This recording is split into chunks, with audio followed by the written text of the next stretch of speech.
What don't we know? That's another issue that I would like to put on the table. We're beginning to learn more and more about land use, spatial planning, regulations, and institutions in the different countries.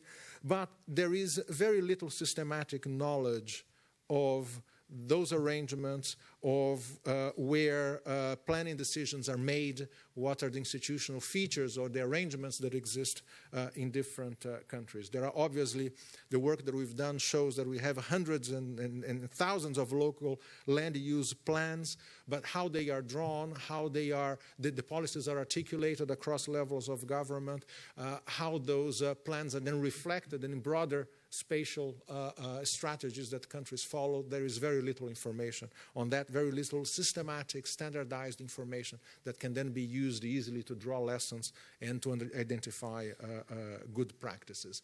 We have better techniques nowadays. We have much better tools in terms of very large-scale, high-resolution data that can be used to help in the analysis of land use outcomes and land use features of our different cities. Another important aspect, and that's again another gap, another knowledge gap that we have, is the understanding of the impact of land use regulations. Impact in terms of environmental sustainability, in terms of inclusiveness, in terms of creating attractive urban environments for businesses and for people, for residents to live in cities. We need to understand more. I mean, I just mentioned at the beginning a few numbers related to economic growth, but we can't say as much about impact in terms of well-being, in terms of environmental carbon emissions and productivity in the urban area. So these are gaps that we will need to fill in future. And we are working towards that. So that brings me to the next steps. What are we doing here to bridge those gaps? One is obviously to carry on working on understanding better spatial planning and land use regulations in countries, taking stock of where countries are, understanding about their constraints, understanding about what works better according to the experience of different countries, obviously taking into account their different institutional, legal settings, and try to draw lessons from that stock-taking exercise and then the analytical exercise that accompanies it, and see what are the lessons that can be drawn. In terms of monitoring urbanization, that's another area that we've been working on and will carry on working. In Quito, just less than a month ago, at the UN Habitat Conference, we worked very closely with the European Union. The European Union has committed, and we've endorsed their commitment, to use our definition, the OECD definition of urban areas, to understand better the growth of cities and to understand better the policies that underpin the growth of cities in different parts of the world. As you know, in most countries still use a definition of cities and local governments that are pretty much based on administrative boundaries. They are not as based on socioeconomic indicators, on basically the contours of the local economy as would be most useful from the point of view of planning and from the point of view of understanding the dynamics of city growth. So we are going to be working on that, and we're going to be working on that with the European Union to use this definition in a more global way. Urban and land use and spatial planning is one of the domains where the tensions between environmental and economic and social objectives are particularly acute. And there's potential for significant gains from policy reform. So that's the first big motivation. But there's a second reason as well, and that has not come up in the context of this forum. Environmental phenomena are inherently spatially heterogeneous, whether we are talking of biodiversity loss, water scarcity, climate vulnerability, and so on.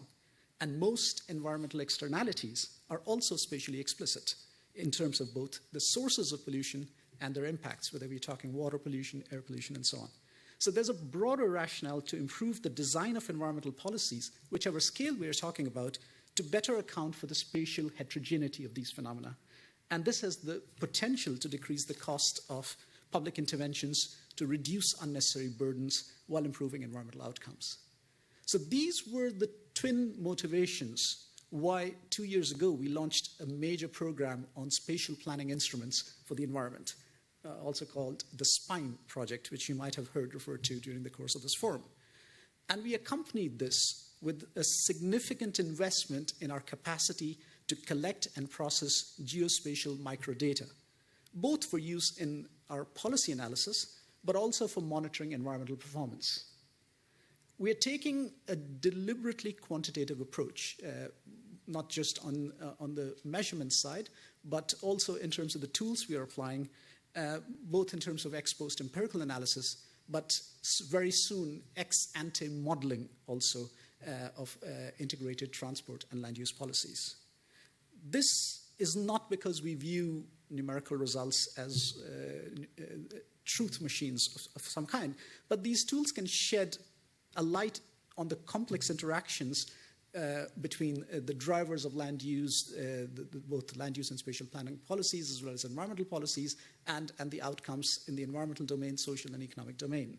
Let me end by thanking all of you for coming. I know this has been a very rich discussion, and we have identified both opportunities and some gaps, and there's clearly work to do here at the OECD. And we will do that. We'll get this into our program of work and budget. I think this is incredibly valuable. It's very important. And I want to also make a plug for next year. Next year's Green Growth and Sustainable Development Forum will focus on greening the ocean economy. And it'll most likely be held in the last quarter of 2017 here at our headquarters. And so stay tuned, and we'll have further information there. And just final statement, I think this year's forum and the subject of urban green growth has been interesting, and I hope that it provides you with food for thought as you go home, and it certainly has done so for us here at the OECD. These kinds of exchanges are the lifeblood of this organization, I think. And so I want to thank everyone who participated and all the staff here who organized this, and my fellow panelists.